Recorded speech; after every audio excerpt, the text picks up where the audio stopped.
बाद में शाप हो गया, तब जा करके फिर उसके ऊपर औज़ु बिल्लाहि मिनश शैतानिर रजीम बिस्मिल्लाहिर रहमानिर रहीम वबिल वालिदैनि इहसाना वज़िल कुर्बा वल यतामा वल मसाकीन वक़ूलू लिन्नासि हुस्ना व अक़ीमुस सलात व आतुज़ ज़कात सदक़ल्लाहुल अज़ीम। అనంత కరుణామయుడు అపార కృపాశీలుడు పాలకుడు పోషకుడు సర్వలోక ప్రభు అయిన అల్లాహ్ శుభనామంతో ప్రారంభిస్తున్నాను. సోదరులారా, సోదరిమణులారా, అయ్యలారా, అమ్మలారా, అస్సలాము అలైకుం వరహ్మతుల్లాహి వబరకాతుహు.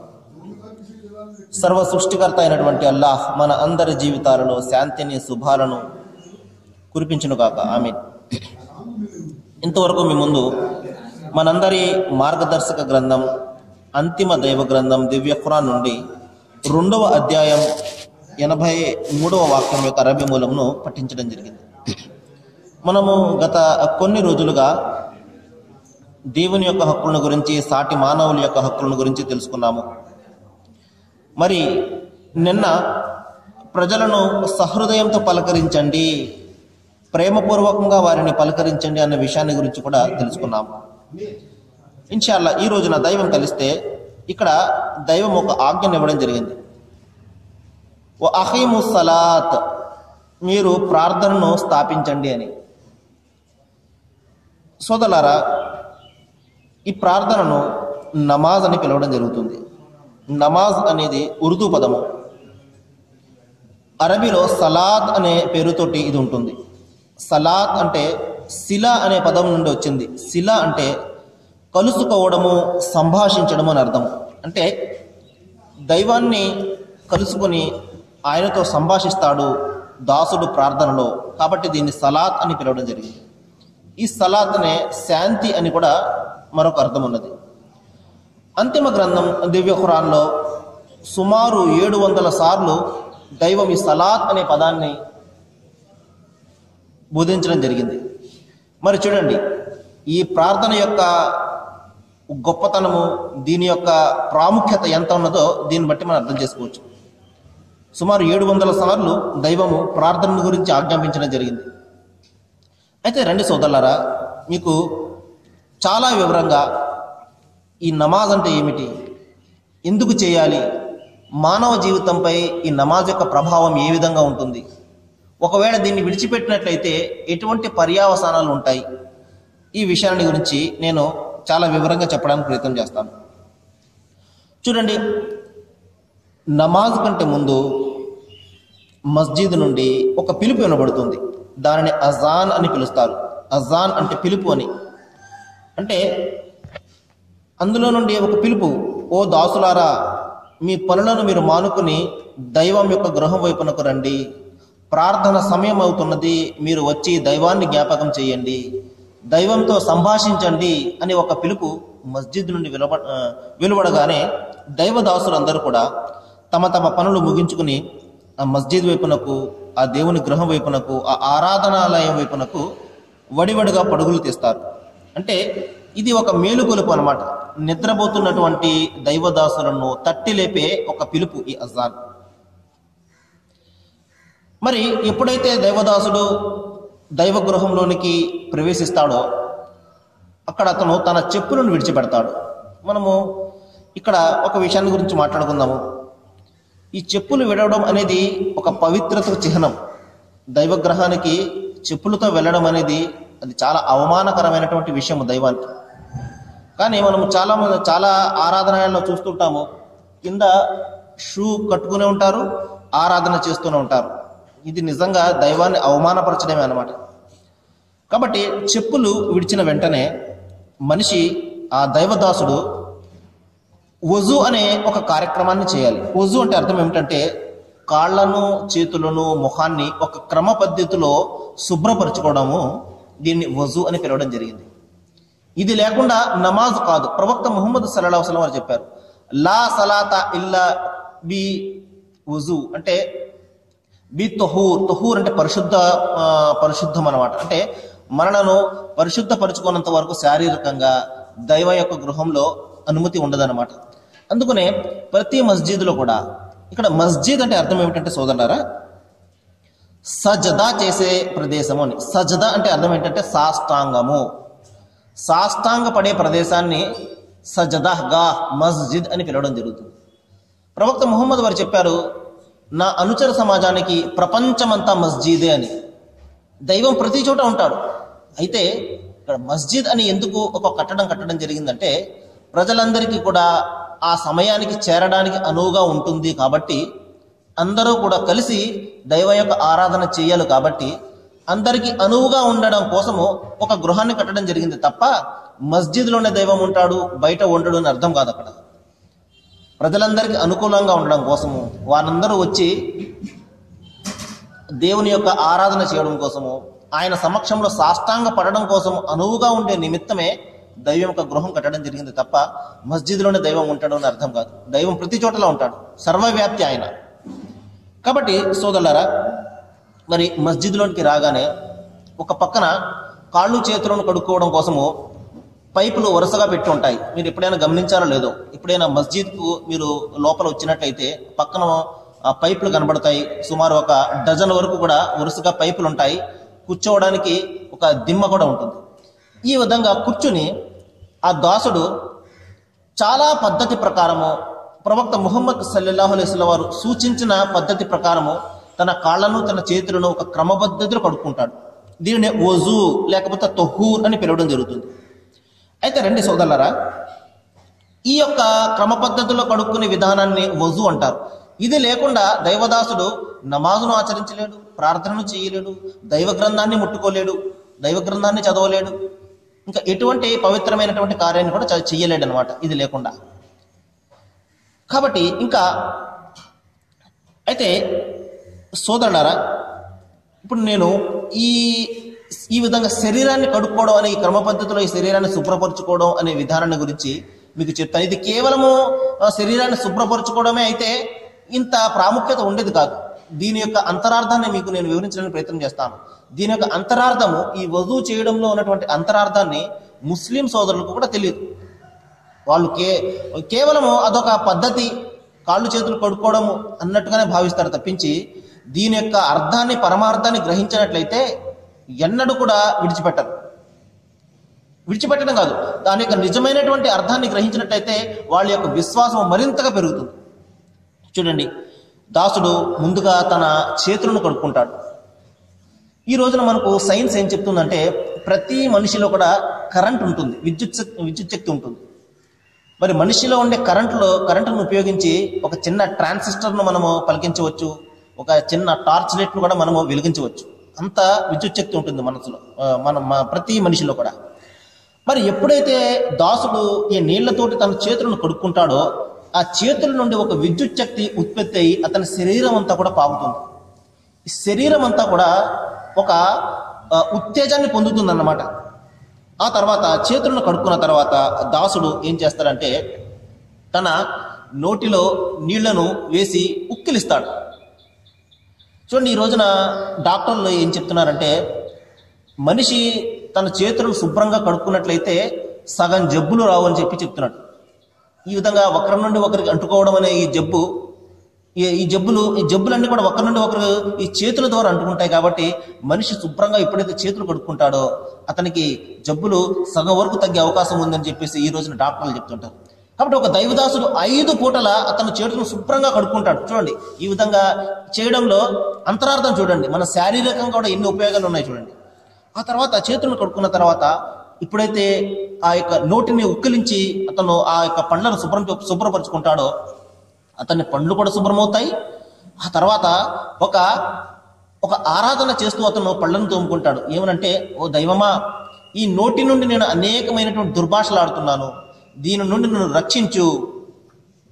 మరి ఈ యొక్క నోటి నుండి, ఈ నాలుక నుండి నీ యొక్క నామాన్ని ఘనపరిచేలాగా, నీ యొక్క పేరుని నేను స్తుతించేలాగా నాకు ఆ విధమైనటువంటి అనుగ్రహాన్ని ప్రసాదించు అని చెప్పి దైవాన్ని వేడుకుంటాడు అనమాట. ఊరికి అతను మామూలుగా నోట్లో నీళ్లు పోసి ఉక్కిలించడం కాదు.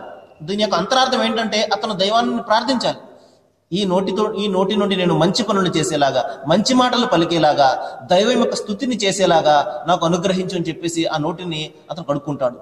ఆ తర్వాత తన యొక్క ముఖాన్ని కడుక్కుంటాడు. మరి ముఖాన్ని చూడండి, ఈ విధంగా శారీరకంగా ఎన్నో ఉపయోగాలు ఉంటాయి. ముఖాన్ని కడుక్కోవడం వల్ల కాంతివంతంగా ఉంటుంది.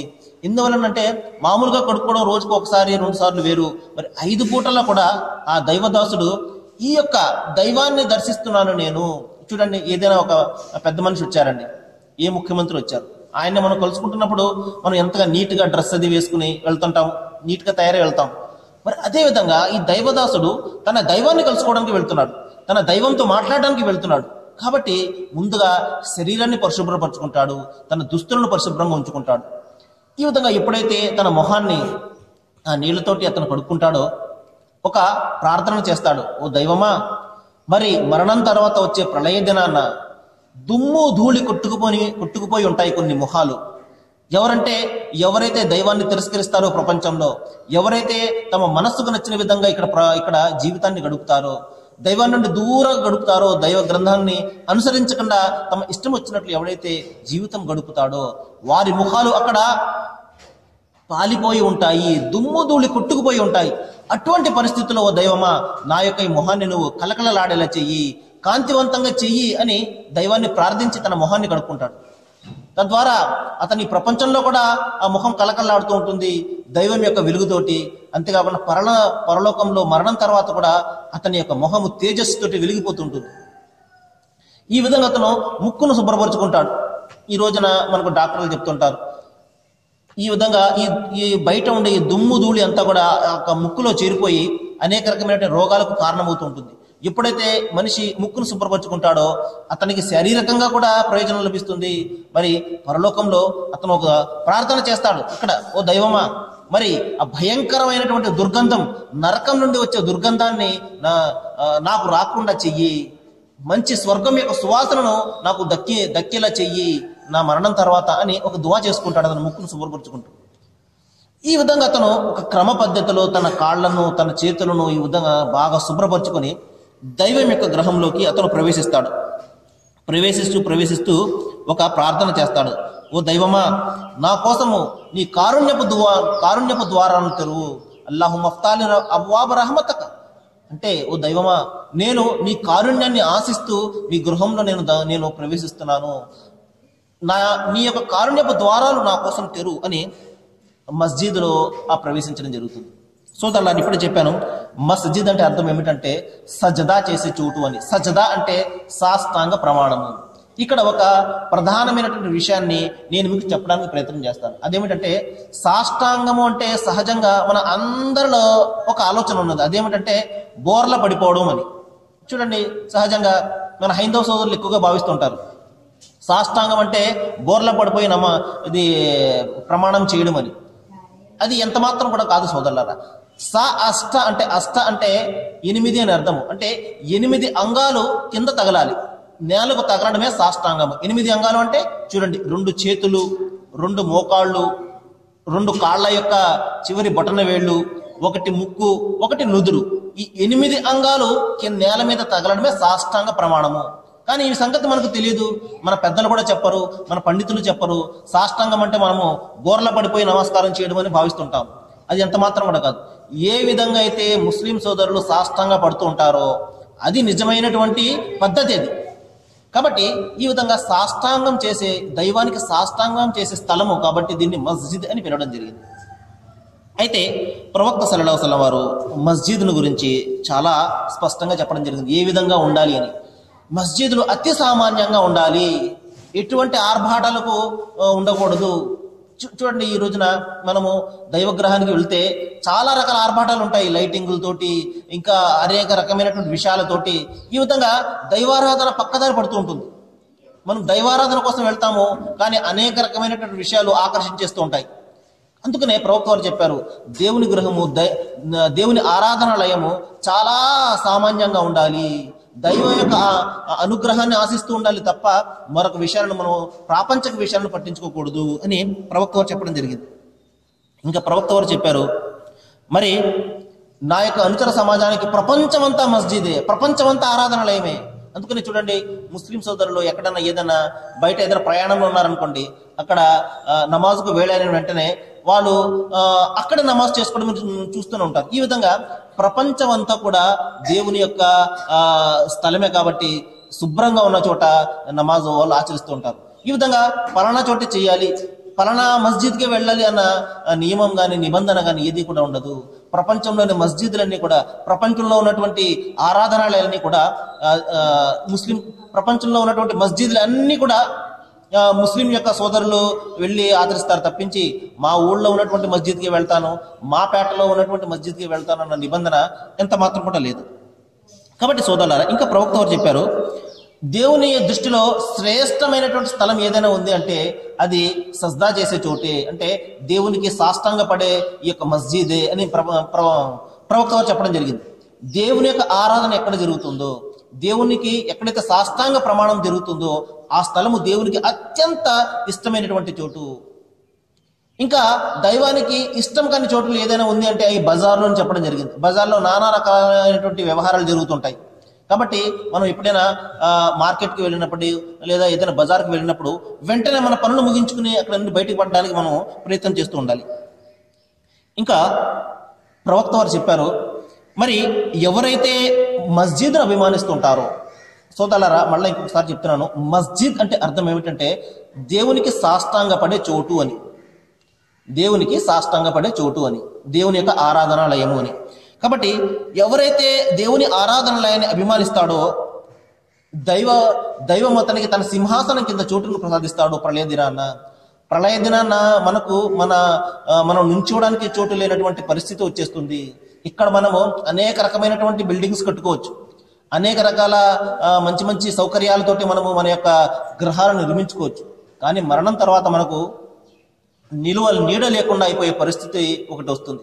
అటువంటి సందర్భంలో దైవము తన సింహాసనం కింద కొంతమందికి ఆ యొక్క ప్రదేశాన్ని ఇవ్వడం జరుగుతుంది, సహారాన్ని ఇవ్వడం జరుగుతుంది. మరి అటువంటి వాళ్ళలో ఎవరైతే ఈ ప్రపంచంలో దేవుని యొక్క గ్రహాన్ని నిర్మిస్తారో వారికి దైవము తన యొక్క సింహాసనం కింద చోటును ప్రసాదించడం జరుగుతుంది. ఇంకా ప్రవక్త వారు చెప్పారు, ఎవరైతే దేవుని యొక్క ప్రీతితోటి దేవునికి సంతోషం కలగాలి అన్న ప్రీతితోటి ఎవరైతే దేవుని గ్రహాన్ని నిర్మిస్తారో దైవం వారికి స్వర్గంలో ఒక గ్రహాన్ని నిర్మిస్తాడు అని చెప్పేసి ప్రవక్త వారు చెప్పడం జరిగింది. ఇంకా ప్రవక్త వారు చెప్పారు, మీరు మస్జిద్లను అలంకరించకండి, అతి సామాన్యంగా ఉంచండి. అందుకనే మీరు గమనించి ఉంటారు, మరి మస్జిద్లోకి మీరు ఎప్పుడైనా చూసినట్లయితే కూర్చోడానికి కుర్చీలు కూడా ఉండవు. ఎందువల్లంటే దేవుని దృష్టిలో అందరూ కూడా సమానమే, అందరూ పక్క పక్కన నిలబడి దైవారాధన చేస్తారు. ఆ నిలబడే వారిలో ఆ రాష్ట్ర ముఖ్యమంత్రి అయినా ఉండవచ్చు, లేకపోతే అమెరికా అధ్యక్షుడైనా ఉండవచ్చు, కానీ అతను సామాన్య మానవులు మాత్రగానే. ఎందువల్లంటే ఈ హోదాలు ఇవన్నీ కూడా ప్రపంచంలో మనుషులు కల్పించుకున్నాయి. దైవం దృష్టిలో అందరూ కూడా సమానమే. దైవానికి ఎవరు ఎక్కువగా ఇష్టడంటే ఎవరు ఎక్కువగా ఆయనకి భయపడతాడు. కాబట్టి అందరూ కూడా ఒకే విధంగా పక్క పక్కన నిలబడి వారు దేవుని యొక్క ఆరాధన చేస్తారు. కానీ ప్రస్తుతం మనము దైవారాధన ఏ విధంగా మార్చేసుకున్నాము? డబ్బు ఉన్న వాళ్ళకి ఒక ఆరాధన, డబ్బు లేని వారికి ఇంకొక ఆరాధన, డబ్బు ఉన్న వాళ్ళకి ఒక చోటు, డబ్బు లేని వాళ్ళకేమో ఇంకొక చోటు. ఈ విధంగా ఈ భేదాలు, ఈ విభేదాలు చూడండి, దేవుని యొక్క ఆరాధనలో కూడా విభేదాలు. కానీ సోదరులారా, మస్జిద్లో అటువంటి పరిస్థితి అంత మాత్రం కూడా ఉండదు. మీరు ఎప్పుడైనా వచ్చి చూడండి, ఎంత సామాన్యంగా ఉంటాయంటే అందరూ కూడా కింద చేపలు మాత్రమే ఉంటాయి నిలబడడానికి కేవలం. ఈ విధంగా ప్రవక్త వారు చెప్పారు, అతి సామాన్యంగా ఉండాలి. ఎందువల్లంటే అక్కడ దైవారాధన తప్ప మరొక ధ్యాస మీకు ఉండకూడదు. అలంకరణలు ఉన్నాయనుకోండి, మనసంతా కూడా అలంకరణ వైపు వెళ్తుంటుంది. కానీ ప్రవక్త వారు ఇంకొక మాట కూడా చెప్పడం జరిగింది. అదేమిటంటే ఒక కాలం రాబోతుంది, ప్రళయ కాలంలో ప్రజలు మస్జిద్లను బాగా అలంకరిస్తారు, అలంకరించి గొప్పలు కూడా చెప్పుకుంటారు. మేము ఎంత గొప్పగా మస్జిద్ కట్టేశాము, అంత గొప్పగా కట్టేశాము, అంత పెట్టేశాము, ఇంత పెట్టేశాము అని చెప్పేసి ప్రవక్త వారు చెప్పారు. ఒక కాలం రాబోతుంది, ప్రజలందరూ కూడా మస్జిద్ను బాగా అలంకరిస్తారని చెప్పేసి. మనం ఇప్పుడు అక్కడక్కడ చూస్తుంటాం.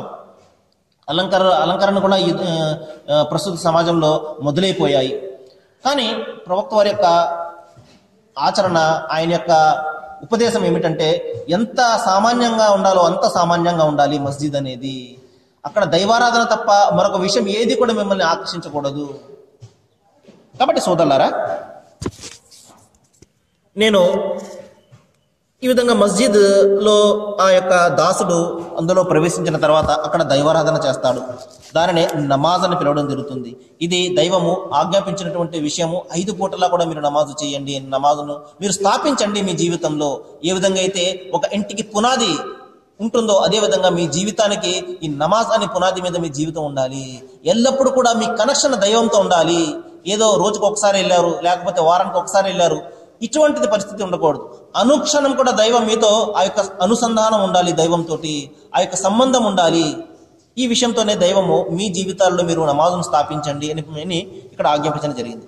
అయితే ఇన్షాల్లా దైవం తెలిస్తే నేను రేపు నమాజ్ యొక్క అర్థం ఏమిటి, ఈ ప్రార్థనను ఎందుకు చేయాలి, ఎందుకు స్థాపించాలి, అదేవిధంగా మానవ జీవితంలో ఈ యొక్క నమాజ్ యొక్క ఈ యొక్క ప్రార్థన యొక్క ప్రభావం ఏ విధంగా ఉంటుంది, ఇది చేయడం వల్ల మానవ జీవితాల్లో ఎటువంటి పెనుమార్పులు సంభవిస్తాయి, ఎటువంటి ఆరోగ్యకరమైనటువంటి మార్పులు వస్తాయి, ఎటువంటి ఆధ్యాత్మికపరమైనటువంటి మార్పులు వస్తాయి, పరలోకంలో దీనికి మనకు లభించే ప్రయోజనం ఏమిటి, ఒకవేళ దీన్ని విడిచిపెట్టినట్లయితే ఎంత భయంకరమైనటువంటి పర్యావసానం ఉంటుంది. ఈ విషయాలన్నింటినీ కూడా నేను ఇన్షాల్లా రేపటి నుండి చెప్పడానికి ప్రయత్నం చేస్తాను. మరి ఏ విషయాలైతే నేను మీ ముందు ప్రస్తావిస్తున్నానో వాటి మీద మనము బాగా ఆలోచన చేయాలని, ఇంకా అవగాహన కల్పించుకుని మనం ఆచరించేలాగా దైవం మనందరి మనసులను కూడా కలపాలని, మనందరం కూడా కలిసి ఏకేశ్వరోపాసన చేయాలని, మన సనాతన ధర్మమైనటువంటి ఒకే దైవాన్ని మాత్రము మనం ఆరాధించాలని, ఏకదైవారాధన మనం చేయాలని నేను దైవాన్ని వేడుకుంటూ నేను ముగిస్తున్నాను. ఆఖిరుద్దవానా అల్హమ్దులిల్లాహి రబ్బిల్ ఆలమీన్. టైమే దగ్గర